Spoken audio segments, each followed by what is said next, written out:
내일 화요일에 윤성빈 선수의 선발 등판이 예고가 되었습니다. 내 등판에서 유의해서 봐야 될 부분은 뭐가 있을까요? 저는 첫 번째는 스트라이크 존 안에 모든 구종을 넣을 수 있는가라고 생각합니다.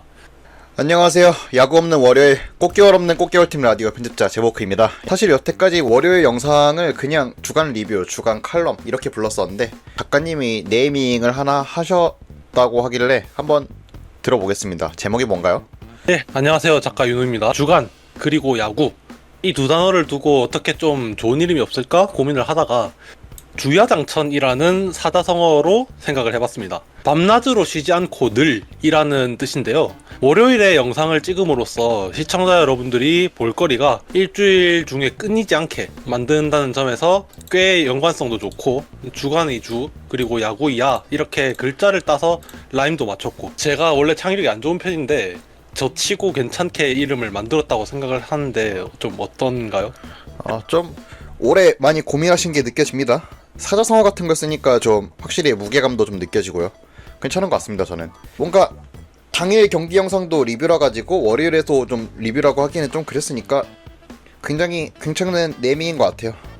한 주에 야구를 되짚는 영상이니까 칼럼이라고 부르기도 좀 애매했었는데 주야장천으로 가는 거 저는 좋다고 생각합니다. 그러면은 이제 저희 월요일에 나오는 주간 컨텐츠는 주야장천으로 하시는 걸로? 네, 전 좋죠. 제가 생각한 이름이 컨텐츠 네이밍이 된다는 게 참 저는 뿌듯하거든요. 전 좋습니다. 오케이, 그러면은 오늘의 주야장천 첫 주제입니다. 내일 화요일에 윤성빈 선수의 선발 등판이 예고가 되었습니다. 최근 등판인 5월 14일에는 3이닝 6탈3진 무피안타 무사사구, 다른 것보다도 무사사구로 등판을 마친 게 이번에 팬들의 기대감을 확 끌어올렸다고 봐야 할 것 같은데 내일 등판에서 유의해서 봐야 될 부분은 뭐가 있을까요?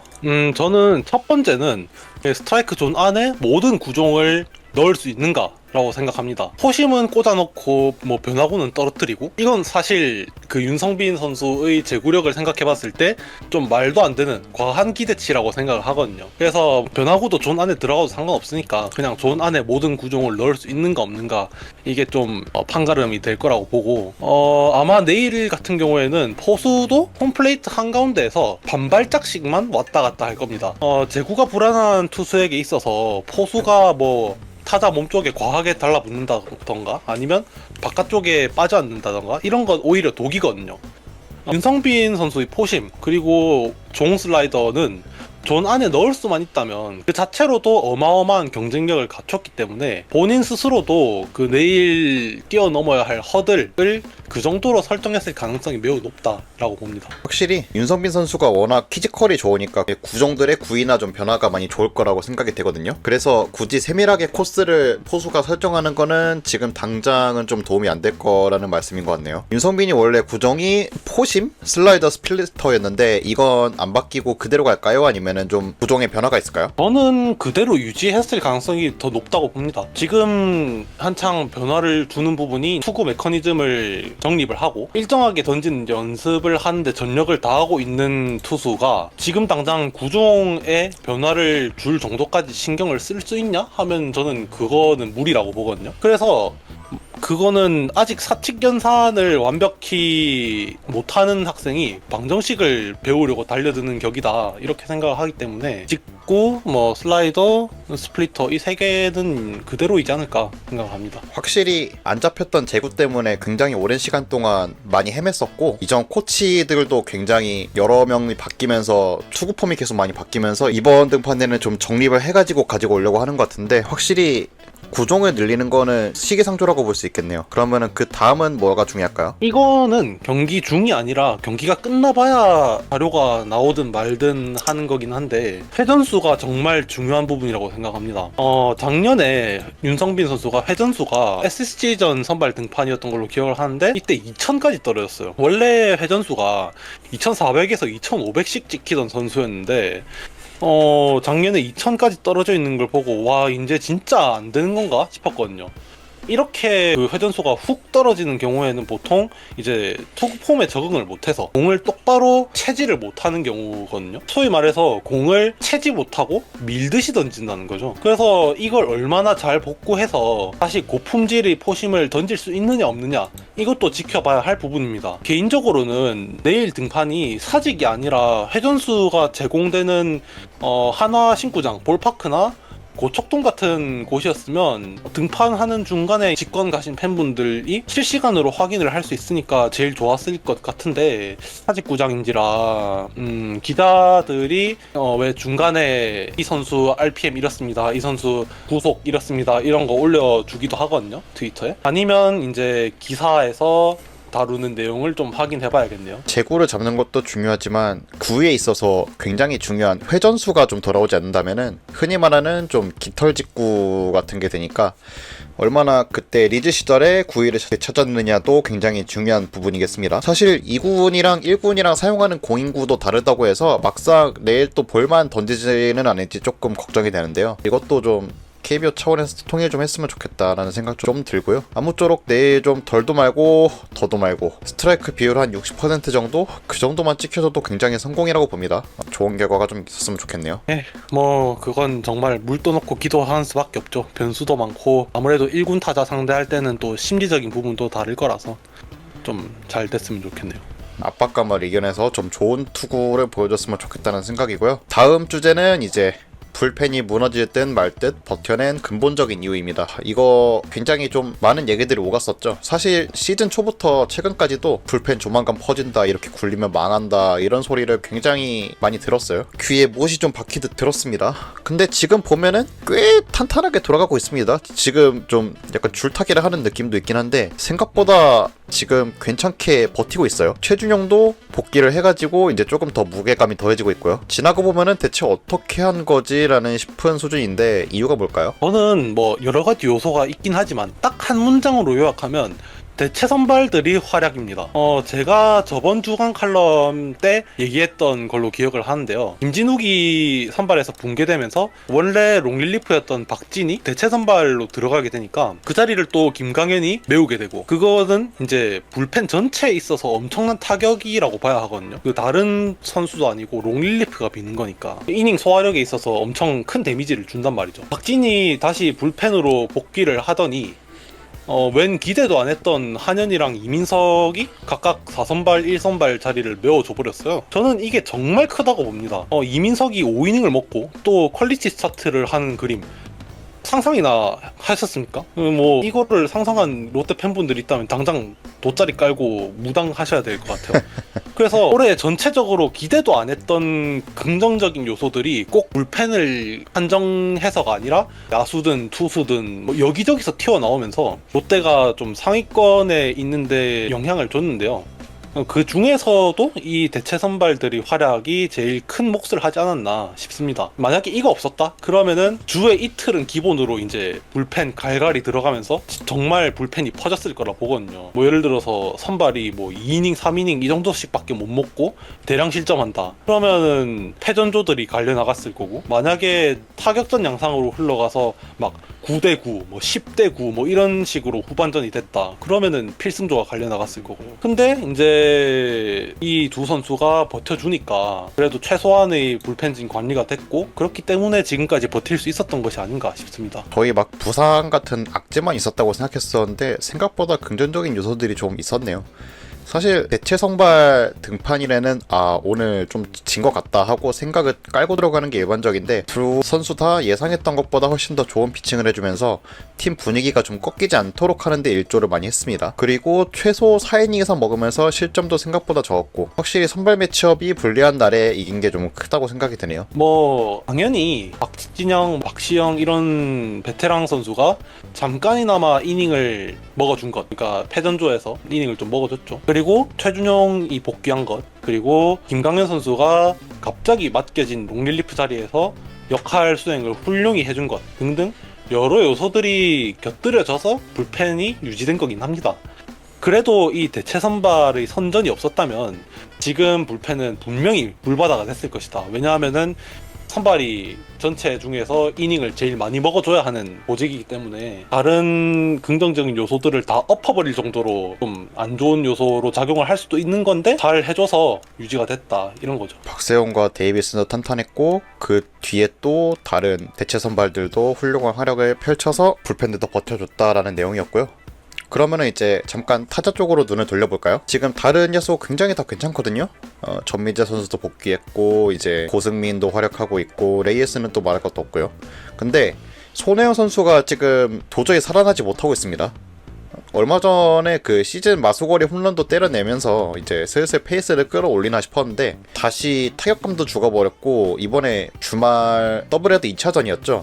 스타팅이 김민성 선수로 변경이 되기도 했었습니다. 그리고 이제 그 치명적인 송구 실책도 있었고요. 어찌 보면은 이제 롯데 야수진 중에서 유일한 아킬레스건이라고 봐도 지금 무방할 것 같네요. 조금 아픈 표현이긴 한데 3루 주전 자리에 대해서는 이제 누가 대체를 해야 되나 아니면은 아직 손호영이 복귀할 때까지 기다려야 될까 이거를 좀 생각해봐야 될 것 같은데 어떻게 생각하시나요? 저는 조금 여기에 대해서는 강경한 입장인데 뭐 물론 저는 현장의 판단을 존중합니다. 보이는 게 있으니까 만약에 1군에 냅둔다면 냅두는 거겠죠. 근데 지금 저에게 보이는 모습으로 한정해서는 2군을 갔다 오는 것이 좋다라고 주장을 합니다. 이유는 두 가지입니다. 첫 번째는 타격 접근 방식 자체가 무너져 버렸다는 겁니다. 손호영은 원래 배드볼 히터거든요. 존 안에 들어오는 공들은 가차없이 응징하고 존 밖의 공들도 타격 기술로 이제 인플레이 타구를 만들어내는 그런 타자인데 최근에 손호영을 보면 존 안의 공은 가만히 바라보고 존 밖의 공들은 인플레이를 못 만들고 헛스윙을 연신해대고 있습니다. 실제로 존 밖 공의 컨택 비율 그리고 스윙 대비 헛스윙 비율 루킹 스트라이크 비율 등등 갖가지 투구 관련 지표 작년에 비해서 크게 악화됐어요. 그래서 제 생각에는 이게 타격감이 안 좋으니까 공을 좀 많이 보면서 감각을 끌어올려 보자라고 생각을 했던 것 같은데 그러다 보니까 이게 원래는 치던 존 안의 공들도 놓치게 되고 존 밖의 공들은 원래 타격감이 안 좋으니까 계속 헛스윙을 하고 그렇게 해서 더 말린 게 아닌가 생각이 듭니다. 아무튼 이렇게 단순히 타격 사이클이 죽은 걸 넘어서 자신만의 타격이 무너졌다는 게 첫 번째고요. 두 번째는 불펜입니다. 왜 손호영 얘기하다가 갑자기 뜬금없이 불펜이냐 하면 바로 수비 때문입니다. 지금 박수홍 선수가 사라진 내야진에서 가장 사고가 터지기 쉬운 곳이 어디냐 하면 당연히 3루거든요. 그리고 3루 같은 경우에는 한 번 실수하면 기본이 2루타가 되기 때문에 선발 투수의 소화 이닝을 깎아먹고 그리고 불펜의 투구수를 늘리는 이런 안 좋은 상황을 만들기에 제일 위험한 포지션이 또 3루수입니다. 그래서 이런 상황들을 좀 제거해야 할 필요성이 있어요. 그래서 마침 김민성이라는 좋은 백업 선수가 있는데 김민성 같은 경우에는 범위는 넓지 않아도 본인에게 오는 타구를 안정적으로 처리해주는 그런 계산이 서는 내야수라는 점에서 범위도 넓고 안정적으로 수비해주는 전민재를 옆에서 보조하기에 좋은 타입입니다. 안 쓸 이유가 없죠. 선발 출장했던 토요일 더블헤더 2차전과 일요일 경기 두 경기에서도 각각 안타 하나, 볼넷 2개 이렇게 뭐 출루도 나름 쏠쏠하게 해줬고요. 그래서 저는 당장 손호영 선수가 못하니까 2군 가라 뭐 이런 것보다도 본인을 위해서라도 좀 2군에 내려가서 다시 본인의 타격을 되찾고 오는 작업이 좀 필요하지 않나 이렇게 생각합니다. 수비에 약점이 있는 선수기 때문에 타격이 살아나야만 유의미한 활용 가치를 가지는 선수거든요. 그래서 타격을 살리는 게 좀 빨리 필요하다. 그러니까 2군 가서 조금 재정립하고 오자. 이게 좀 제 생각입니다. 확실히 저번 삼성전에서 활약이 괜찮았기 때문에 이렇게 놓고 보니까 김민성 선수의 활약이 좀 체감이 크게 되네요. 김민성 선수가 사실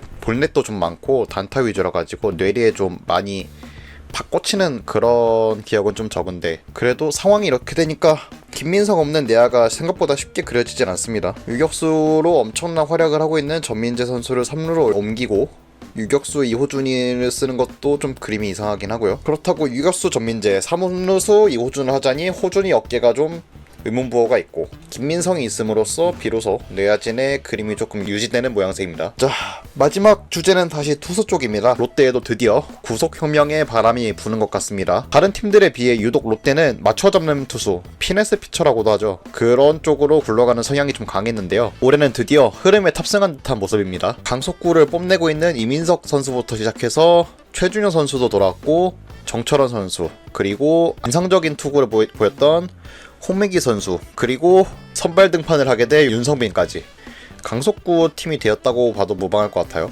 저는 개인적으로 공이 빠른 건 확실히 좋거든요. 하지만 다들 약점이 있다면은 제구에 크고 작은 물음표가 좀 있어서 저는 살짝 불안하긴 합니다. 어떻게 생각하십니까?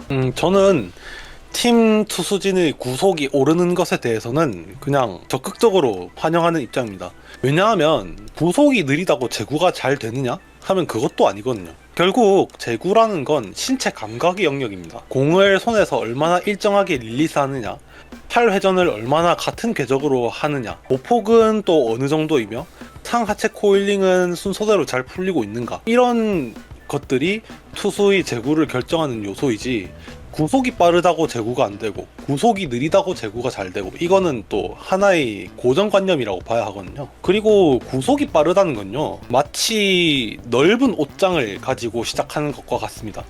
예를 들어 포심이 140km인 투수는 자기 공을 뿌릴 수 있는 구속 영역대가 좁아요. 그리고 더 확실한 제구력을 요구받습니다. 옷장으로 치면 이게 옷장이 좁아서 옷을 더 잘 개어 넣어야만 하는 거죠. 그러니까 뭐 커브는 120, 뭐 슬라이더는 130, 포크볼은 135, 뭐 포심은 140, 뭐 이런 식으로 구겨 넣어야 되는 건데, 또 제구도 훨씬 더 보더라인 피칭을 해야 되고. 근데 150을 던지는 투수는 구종 간의 구속 차이도 넓히려면 크게 넓힐 수 있고, 좁히려면 또 고속 슬라이더, 뭐 고속 스플리터 이런 걸로 찍어 누를 수도 있고, 자유로움도 훨씬 더 크고요.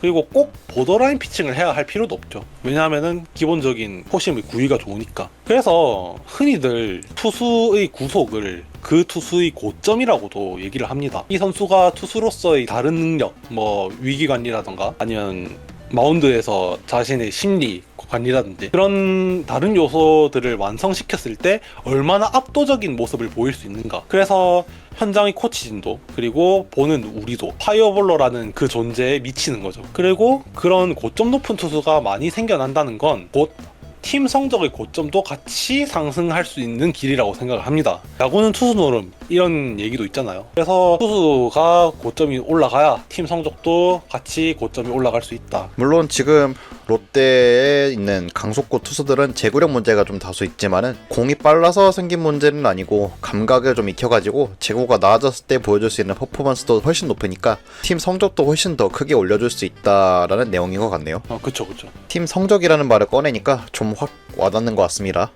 아무래도 우리가 워낙 등수, 특히 가을 야구에 좀 많이 목말라 있다 보니까 하루빨리 이 투수들이 제구가 좀 많이 잡혀줬으면 하는 바람입니다. 여기서 저희가 준비한 주야장천은 마무리를 해야 될 것 같은데요.